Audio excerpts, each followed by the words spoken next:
Kompas Petang kami lanjutkan bersama saya Cindy Permadi. Saudara, hari ini polisi memeriksa 3 rekan Peggy. Ketiga rekan Peggy sore ini sudah tiba di Mapolda, Jawa Barat. 3 saksi itu adalah Suharsono alias Bondol, rekan kerja Peggy, Sandi Ibnu Zalil, sepupu Peggy yang juga rekan kerja Peggy, dan Suparman, paman Peggy sekaligus rekan kerja.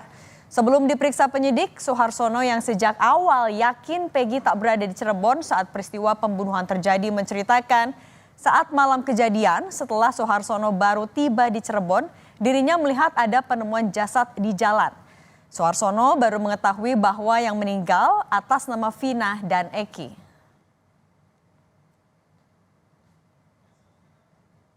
Kejadian saya tuh pulang tuh sekitar jam 11 kurang atau lebihnya lah, turun di jalan tol naik mobil Godwill, turun jalan kaki di atas lihat ada orang di jembatan Talun itu, di atas telepornya gitu. Saya lihat sebentar, sampai sih langsung pulang lagi, udah gitu. tapi pada saat itu memang sedang ada seperti pembegalan atau kejadian kriminalitas seperti itu. Ya, Pak Bondol. enggak, itu kayaknya sih kecelakaan. Waktu sebelumnya belum pernah dipanggil sidang. Belum pernah hadir saya. Dilihat saja nanti di persidangan kalau bersaksi di persidangan. Saya akan secara habis nanti.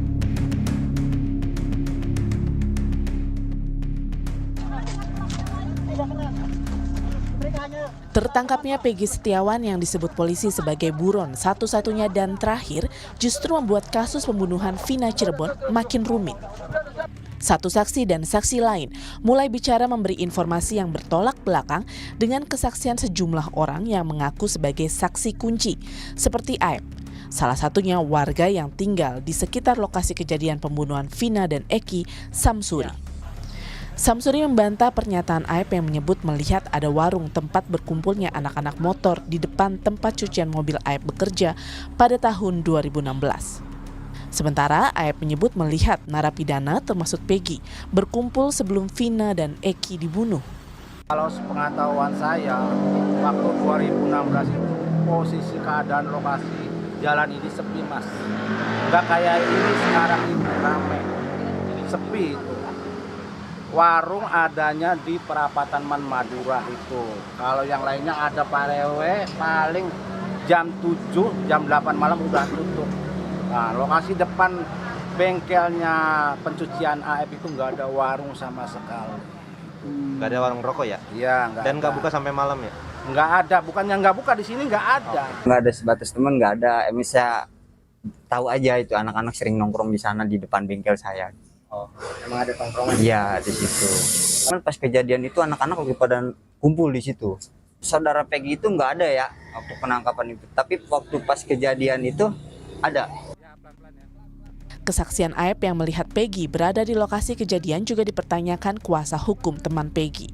Kuasa hukum mempertanyakan keberadaan Aep di lokasi kejadian hingga bisa menceritakan secara detail kronologi awal mula pengejaran yang berujung pembunuhan Vina dan Eki. Dalam peristiwa itu ada yang ada mukanya Peggy. Dari mana dia memastikan?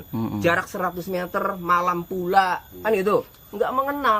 Makanya saya khawatir, saya curiga Aep itu dimintai keterangan setelah Peggy ditangkap. Kemudian keterangannya itu dicocok-cocokkan. Saya khawatir ya. Orang ini ya saya mengenalinya, cuman saya tidak tahu namanya. Gitu. Terus motornya apakah tahu motornya? Saya sebutkan ya saya tahu motornya apa, Smash gitu saya. Smash warna pink gitu saya. Dari tampilan Google Street View yang kami ambil pada tahun 2015 hingga 2017 yang disebut saksi kunci sebagai lokasi awal mula pengejaran Vina dan Eki, dari peta yang didapat di depan tempat cuci mobil saksi kunci bekerja, terdapat beberapa warung semi permanen. Namun sejumlah warga sekitar mempertanyakan kesaksian Aep karena suasana di sepanjang jalur ini cenderung sepi pada malam hari dan jarang digunakan sebagai tempat berkumpul pada malam hari.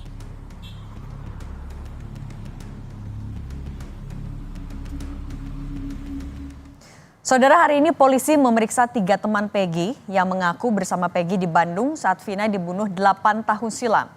Lantas, apakah kesaksian teman Peggy dan barang bukti yang disiapkan ayah Peggy bisa membuat Peggy lepas dari jerat kasus pembunuhan? Kami bahas bersama ahli hukum pidana Universitas Pelita Harapan, Jamin Ginting, dan juga telah bergabung bersama kami warga Cirebon, Samsuri, yang ragu akan kesaksian Ayep yang disebut sebagai saksi kunci di kasus Vina. Kita mau ke Pak Samsuri dulu. Pak Samsuri, selamat sore. Selamat sore, Mbak. Pak Samsuri, apa yang Anda ragukan dari pernyataan saksi kunci Ayep, Pak? Yang saya ragukan, kata AF itu di depan bengkelnya ada warung, ada kumpulan anak motor. Oke. Perkataan AF-nya itu padahal sih nggak ada itu, Mbak. Di situ udah nggak ada warung, ya nggak ada perkumpulan anak motor ya, Mbak, itunya, Mbak. Oke, itu. Nah, kalau yang Pak Samsuri tahu memang di tahun 2016 saat itu seperti apa, Pak? Yang saya tahu di lokasi itu, di Jalan Perjuangan tepatnya, saya domisili di situ. Tepatnya nggak kayak sekarang ini rame. Dulu sepi, ada lalu lalang motor cuman nggak banyak. Ya, ada sih ada. Kayak sekarang ini, lalu lalangnya banyak, ada lampu penerangan. Sekarang itu nggak ada. Bangunan dulu nggak ada, sekarang ada. Itu perbedaannya, Mbak. Oke, tapi di saat 2016 malam itu, Bapak melihat langsung atau mendengar ada rame-rame nggak, Pak, di malam itu? Nggak ada. Kalau ada, maaf ya, Mbak ya, kalau ada, mungkin warga juga dengar langsung lapor RT RW. Itu yang tidak RW. Barang ada warganya atau apanya, dia yang menengahi, jangan sampai ada keributan. Oke. Ini langsung terjun. Oke, tapi saat itu di malam itu Bapak posisinya di mana, Pak? Memang ada di sekitar lokasi? Di sekitar lokasi itu. Oke. Cuman nggak ada suara keramaian ataupun apa, nggak ada itu. Biasa saja. Oke, Bapak keterangan ini kan juga bertolak belakang artinya dengan keterangan dari saksi kunci Ayep. Sebelumnya sudah pernah memberi keterangan ini ke polisi juga, Pak? Belum pernah, Mbak. Oh, belum pernah diperiksa polisi? Belum pernah. Oke. Belum pernah. Oke, kenapa informasi ini kemudian baru dibantah sekarang, Pak? Tapi Bapak mengenal Pak Ayep? Saya mengenal AF itu, maaf ya, Mbak. Saya dulu pelanggan nyuci mobil. Oke. Tapi di situ ada seorang terpidana, ya, namanya Eko Samahadi, itu mendatangi saya. Langsung dia ngomong, "Ang, saya pengen grebek orang. Grebek pencucian mobil. Masalahnya apa?" kata sayanya. Masalahnya dia sering bawa cewek. Oke. Tuh. Makanya dia seringkali nongkrong itu karena mantau seringkali. Nggak sekali dua kali, keseringan, jadi dia udah nggak tahan. Oke. Jadi laporan ke saya. Nah, di situ itu ada adik ipar saya 2.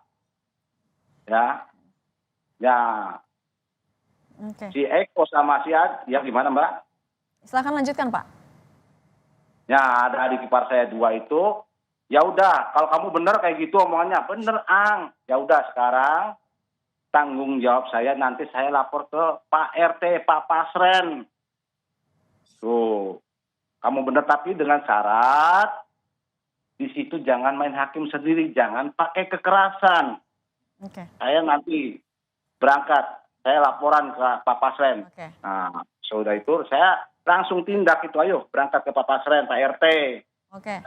Pak Samsuri, artinya oke, saat itu akan melakukan penggerbekan. Tapi Pak Samsuri, kalau selain Pak Samsuri yang juga mengetahui informasi yang bertolak belakang dengan saksi kunci Ayep ini, ada lagi kah, Pak, warga? Ada, itu namanya Mas Ferry. Oke. Itu kemarin Dan udah Dan belum ada yang memberi keterangan ke polisi ya, Pak? Oh, kalau itu saya nggak tahu. Oke. Saya nggak tahu itu. Oke, kita beralih ke Pak Jamin. Pak Jamin, melihat ini kan ada kesaksian yang berbeda dengan saksi kunci. Kalau Pak Jamin sendiri melihatnya atau membacanya seperti apa, Pak?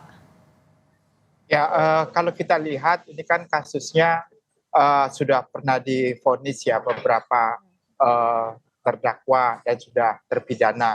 Nah, dari terpidana ini ada nggak yang menerangkan bahwasan mereka melihat Peggy dan diputuskan dalam pertimbangan keterangan mereka waktu memberikan tersebut. Nah, kalau ada, mungkin itu yang menjadi dasar bagi penyidik menyatakan ada keterlibatan. Nah, itu kan bisa juga nanti yang sekarang tersangka ini mempunyai alibi sendiri. Nah, alibinya itulah yang disampaikan melalui saksi bahwasannya dia tidak berada di situ pada saat itu atau berada di situ tapi tidak ikut serta melakukan pengeroyokan tersebut atau ikut serta melakukan tindak pidana tersebut.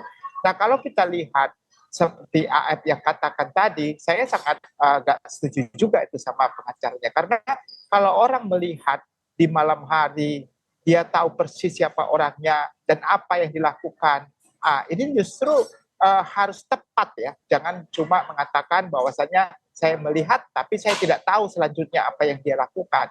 Yaitu pembuktiannya sangat lemah ya bagi jaksa nanti kalau mau meyakinkan hakim kalau dia benar-benar sebagai pelaku tindak pidananya begitu. Apalagi kalau dia tidak ada di tempat pada saat itu atau jauh daripada saat itu tidak ada di situ. Nah, ini justru yang bisa membuktikan kalau tidak ada keterlibatan Peggy di situ.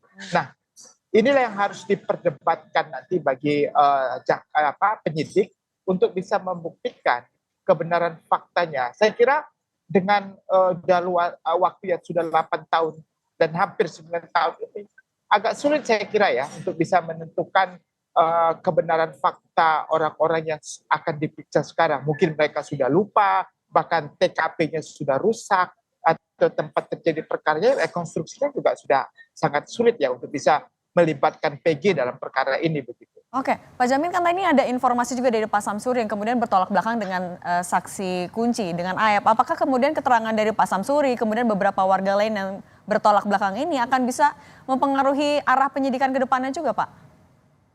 Harusnya penyidik melihat ini sebelum dia menetapkan sebagai tersangka, makanya dia harus punya 2 alat bukti permulaan. Dari alat bukti permulaan itu apa? Apakah itu didasarkan kepada keterangan terpidana sebelumnya dalam putusan pengadilan yang mengatakan mereka melihat Peggy atau tidak ada sama sekali?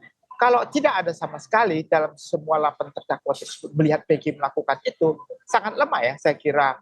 Dasarnya apa? Kalau cuma keterangan AF saja, ini sangat lemah. Apalagi dibantah dengan keterangan 2 saksi yang akan dihadirkan oleh Peggy yang menyatakan bahwasanya Peggy itu tidak ada di situ, tidak ikut serta melakukan suatu perbuatan. Nah, ini sangat lemah ya mengikut sertakan Peggy. Jangan sampai karena kasus ini viral dengan film dan segala macam itu akhirnya dipaksakan ya, terkesan dipaksakan untuk ada orang yang harus bertanggung jawab. Saya kira nggak etis lah seperti itu ya. Harusnya benar-benar dilihat berdasarkan bukti yang sah, berdasarkan alat bukti putusan pengadilan dan keterangan saksi, memang dialah orang sebagai diduga melakukan tindak pidana begitu. Oke, Pak Jamin, kan sejauh ini juga ditunjukkan oleh polisi barang bukti terkait Peggy baru terkait misalnya kayak ijazah atau administrasi. Apakah Anda juga melihat sebenarnya ini bentuk dipaksakan oleh polisi? Saya kira kalau dalam pembuktian pidana itu ya, alat bukti yang paling menentukan itu adalah keterangan saksi. Saksi yang melihat sendiri, mengalami sendiri, dan saksi yang mendengarkan kejadian sendiri. Kalau ijazah itu apa ya? Surat, tapi suratnya kan nggak punya kaitan langsung dari perbuatannya. Jadi keterangan saksi yang tidak relevan dengan bukti surat itu diabaikan. Jadi saksi itu ataupun alat bukti lain nggak boleh berdiri sendiri-sendiri. Kalau berdiri sendiri-sendiri itu nggak ada yang namanya hubungan langsung ya, tidak merupakan suatu hubungan sebab akibat, nggak punya beban pembuktian sah. Jadi surat itu nggak punya arti apa-apa menurut saya. Oke, Pak Samsuri, saya mau balik lagi ke Pak Samsuri. Pak Samsuri, kalau Pak Samsuri? Iya, ya Mbak. Oke, Pak Samsuri, kalau dari informasi atau yang Anda ketahui di daerah lokasi dekat tempat kejadian perkara, apa betul Pak memang sering ada 8 narapidana itu kumpul-kumpul termasuk Peggy? Kalau kumpul-kumpul, ya sore itu, cuman nggak ada Peggy di situnya. Kumpul-kumpul, kita orang kampung di situ juga, Mbak. Yang kayak semacam itu, yang sekarang terpidana itu. Eko, Hadi, Dirman juga nggak jarang itu Dirman. Itu nggak tiap hari nongkrong itu. Kepoko itu kemarin itu kejadiannya karena Eko sama Hadi itu mantau pergerakan tempat pencucian mobil itu, sering bawa cewek, nggak sekali 2 kali itu. Oke, baik, terima kasih Pak Samsuri atas informasinya, kemudian juga terima kasih ahli hukum pidana Universitas Pelita Harapan Pak Jamin Ginting, terima kasih. Terima kasih Petang, saya semuanya. Pak.